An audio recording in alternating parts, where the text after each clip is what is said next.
come on in and spend some time with the film hobbyist. My name is Lydia, and I love movies.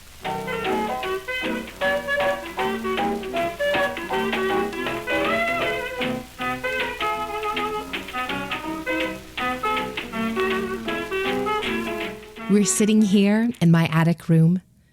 I'm in an old desk chair with cracks in the pleather lining. You're sitting on a forest green Walmart futon with a black metal frame. It's not the most comfortable seat in the world, but it has a history. I've watched a lot of movies there. Sorry if it's a bit chilly up here. The insulation isn't great. You can reach for that granny square blanket if you get cold. Since this is your first visit, I've thought a lot about which movie to talk about. I know that you can tell a lot about someone from their movies. I'm one of those people who comes over and spends half the time looking at shelves. What books do you have crammed in, layer on layer? What Blu-rays are next to the TV? What games? And I've decided that as good a movie as any to introduce myself and how I see movies is Steven Spielberg's 1981 classic, Raiders of the Lost Ark. This is one of those movies so ubiquitous that even if you haven't seen it, you've seen something from it. It's often parodied. Its iconography is repurposed and reused. It practically defines the adventure genre. And I think it's a perfect film. Now, what do I mean by a perfect film? First of all, I mean a film that exhibits a fully executed vision. The writers, the directors, the production team, the actors, the composers, all of them worked together to create a single unified whole without a weak link. If I were to rate the craftsmanship of this film, I would have to give it 5 stars. You might disagree. That's fine. But that's how I see it. I'm not saying this film is important art. Far from that. If I were to rate the thematic significance of this film, I'd give it 1 star. This film is pure fluff, and that's not a bad thing. This film is a 1930s adventure serial. It's good guys versus bad guys. It's archetype and thrill and excitement. It isn't interested in the finer points of colonialism or the moral dubiousness of grave robbing. It isn't interested in sexual ethics either. It doesn't need to be. This movie is here to take you on a ride, and I think it does that with excellence. I love this movie. I've watched it more times than I can count. I came to it a little bit later than some. I've always had a low tolerance for scares. If you choose to come back and visit, you'll find I have a complicated relationship with horror movies. As in, I'm very interested in them, but I can't actually watch very many. And so I didn't watch this movie until I was probably 12. Even then, I don't think I watched the finale of this movie with my eyes open until I was much older. But we had a copy of it on VHS recorded off TV, and we had one of those chunky portable TVs with a VCR attached. And I know that the summer I was 16 was particularly difficult for teenage drama reasons. So I spent a lot of time hiding in my room, alternating between watching a particular BBC miniseries and this movie. Again, I don't know how many times I watched it, but it was a lot. So why? It isn't just the excellent craftsmanship, the story and acting choices, the music and stunts, the set pieces. And it certainly isn't the excellent brainlessness of this movie. My personal rankings have so much to do with the feeling a film gives me, the way I connect with it and thrill over it. And I think there are 2 big factors for why I love this movie so much.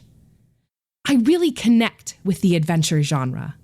A hero or a group of people coming together to accomplish a task or to find something in the midst of an exciting landscape just scratches an itch. But it isn't the plotty nature or the found family or the romance that stands out. It's the atmosphere. It's the presence of the sublime. The sublime is an aesthetic principle largely outlined by British and German philosophers in the 18th century. I'm sorry if this is all a bit pretentious. I learned about it in college in my literature classes. It's sort of a foil to beauty, its darker cousin. Beauty is associated with peace, with rest. It's a sunny day in a field of flowers, the birds singing while a brook chirps. It's symmetry and order. The sublime is danger and excitement. It's thunderstorms and tumultuous seas, a steep mountain path lost in the fog. It's fascinating ugliness, the attraction of chaos, and I love it. The 19th century Romantics were obsessed with the sublime, and their works paved the way for most of modern speculative fiction, fantasy, sci-fi, horror, and yes, adventure. The sublime is a feeling, thrill, excitement, awe. And I think Raiders of the Lost Ark revels in the sublime. John Williams' score does a lot of work, but you can't discount Douglas Slocum's cinematography, the way he captures how light falls through trees in the jungle, or the many shadows Indy finds himself emerging from. And most of all, the direction of Steven Spielberg. This film drips with atmosphere. It's in the decision to follow Indy and Shadow, the pacing of the temple heist in the beginning. It's that moment Marion pulls out the medallion and the candle splutters, sparking in her eyes. It's the decision to open the Well of Souls under thunder and lightning, which, a thunderstorm in the middle of the desert where no rain actually falls, that's the kind of thing you do just for atmosphere. It's the ponderous camera movements, how it pulls slowly over the floor of snakes, or the sunlight shining down on the staff of Ra in the map room. And Raiders of the Lost Ark follows the sublime to its natural conclusions. Its supernatural conclusions, actually. It's there in the aesthetic choices, yes, but it also translates to the story itself. George Lucas and Philip Kaufman smartly let the story fall away from a world of pure reason into the world of sublime supernaturality. The modern world of adventure films takes supernaturality as a given, but it wasn't necessarily that way before Raiders. The most influential adventure stories took an air of scientific explanation for its credulity-stretching hijinks. Jules Verne's stories, for example, or Edgar Rice Burroughs' Tarzan. It isn't magic that makes Tarzan be able to speak ape. It's a fudged sort of science, assuming that animals can communicate with each other in their own way. Now, there was magic of a sort in pre-indie adventure stories, but to talk about them, we actually do have to address one of those pesky thematic ideas that Raiders of the Lost Ark isn't particularly interested in, and that's colonialism. The adventure genre exists because of colonialism, and that makes me kind of sad. I really like adventure stories, but the whole premise of the genre is that there are unexplored places of our world, hidden corners that contain lost cities or civilizations of untold riches and secret knowledge. Unexplored by whom? Hidden from whom? And clearly, the civilizations exist, so it isn't them. They clearly don't count as people the same way our protagonists do. There's a kind of manifest destiny to adventure stories, that white people lay some claim to every corner of the world. And although some push back and concede that maybe there are corners that can't be conquered, but in both of these, we have to acknowledge the idea of othering.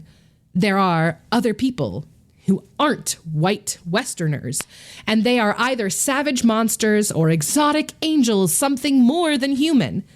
And magic is wrapped up in all of that.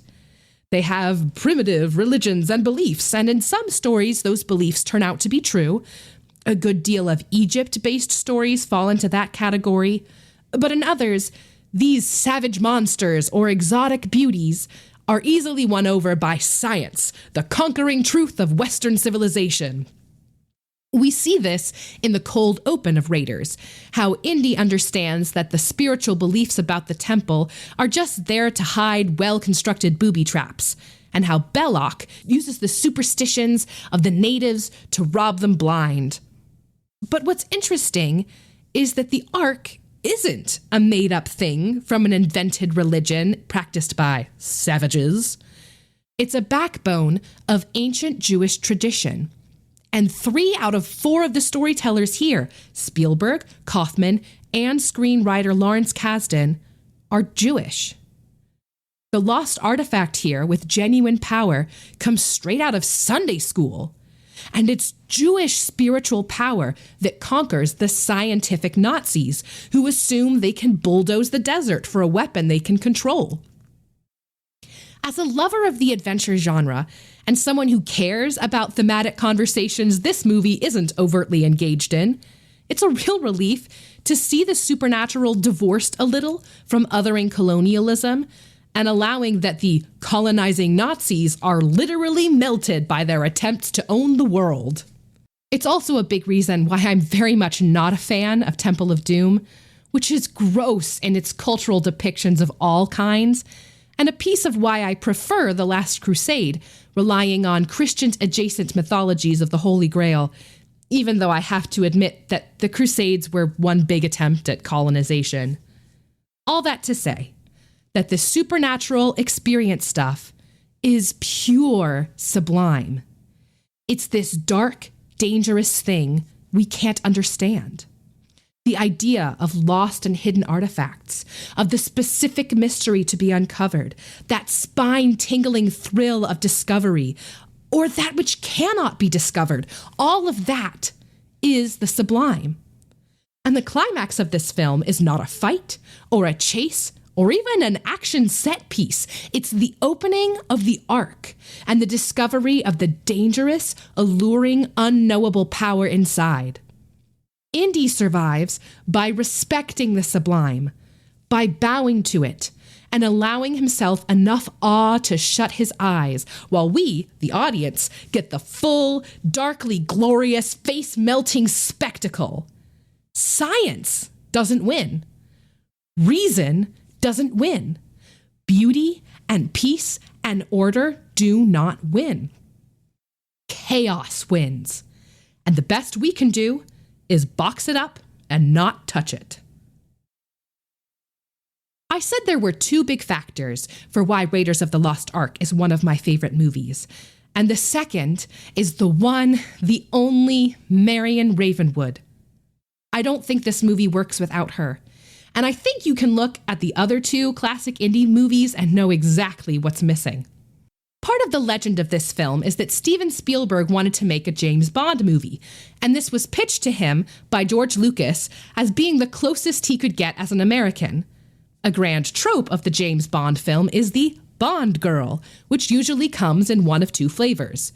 She's either a convenient bombshell Bond seduces along the way, or she's a femme fatale come to seduce him, to destroy him. There is a third category of hot and skillful babe whom Bond wins over. Modern Bond girls often go this direction, which really just makes her an update of Flavor 1. Marion is almost the last kind, except she very much isn't. She's much closer to the plucky young woman trope, usually seen in detective novels. A young woman, often boyish at heart, who assists the older detective in his work. She isn't the most skilled, but she has viv and pep and moxie. In those stories, the detective isn't romantically interested in the plucky young woman. She's more likely to have an age-appropriate sweetheart. So you can see the limits here, but Marion is a character designed to stand on her own 2 feet. Yes, it is weird that she and Indy had a relationship 10 years before the movie. She refers to that age as being a child, though Karen Allen was 30 when she played the role, so that does get us closer to the age of consent than George Lucas's original idea. Ugh. But I appreciate that Marion is in control of every part of her relationship with Indy. When Indy first walks through her door, He gives her a charming smile, while Marion gives him a classic smooth speech about his appearance, and then she sucker punches him. We see her rage throw her a little off kilter as she tries to dismiss the past, but she's not conceding any ground about what he did to her. He tries to ask about the headpiece, dismissing its significance and offering her a wad of cash. Marion doesn't give him the piece, even though she's literally wearing it.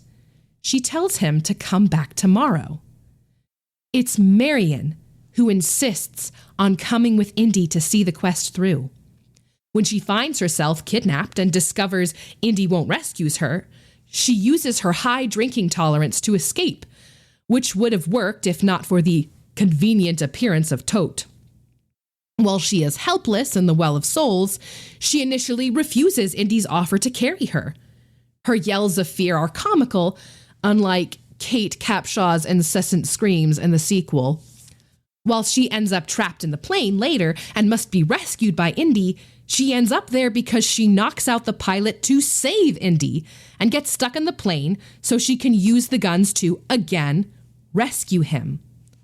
When Indy and Marion do have a romantic scene, Indy is bruised and injured and whimpering, and Marion is the one who does the seducing. She is the one in control. And that's cool. Marion is a character who challenges Indy at every turn. Yeah, she sometimes makes life more difficult for him, but she also talks to him like an equal. She's smart and scrappy and ready for a challenge. Again, one of the reasons Temple of Doom fails as a sequel is that there isn't anyone to match Indy like this. Willie is a mess, and while Short Round rules, he is a child. His bravado crumbles. And while that might bring pathos, it means that Indy's character suffers as a result. A huge reason why The Last Crusade is a close second to Raiders is that Henry Jones Sr. is another character who matches and challenges Indy as an equal. That dynamic, that taking down a peg of Indy, that refusal to let him fully be a James Bond-level mythic hero makes the good Indy films stand out. Of course, Marion isn't just a scrappy girl with swagger. The Nepal sequence gives us a girl with layers. Yes, she can drink a man under the table. Yes, she runs a bar and has a level of authority. Yes, she has female rage against Indy and her dad and scoffs at their archaeological loves. But then we get to see Marion alone. Before the adventure, before the danger, Marion gets a wordless scene. This MacGuffin of a medallion really mattered to her dad. It was his life's work. And yeah, he dragged her all across the world and left her stranded in Nepal. But she carries that medallion around her neck. It matters to her. She pulls it out, her large eyes glassy with awe and feeling. You can see her love for her dad there, all that childhood belief buried under layers of cynicism. And then she looks at the cash in her hand. There's a way out. She looks conflicted.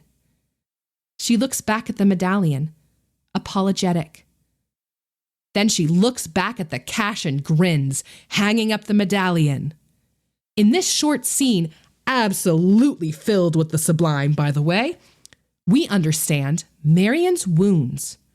Her understanding of the situation, despite her insistence to the contrary, and her absolute drive to survive and escape. While Marion is beautiful, she defies being a sex symbol. While she is wily, she also gets to be goofy. While she is petty, she is also serious. Marion is not a Bond girl. She's a delightfully rounded character, complicated, but also at home in the broadness of the adventure genre. It's a character that makes me feel seen, and one that makes me wish for an entirely different set of Indy sequels, ones where she gets to be a co-adventurer with Indy, where he isn't James Bond, and they are somehow a dysfunctional team. And maybe that's a big part of why I watched this film countless times the summer I was 16, longing to escape to a world where women are more than some man's fantasy, one filled with thunder and sudden gusts of wind and spluttering torches, with awe and danger and wonder. A perfect film. The kind that I can use to introduce myself and how I see movies. Thanks for coming.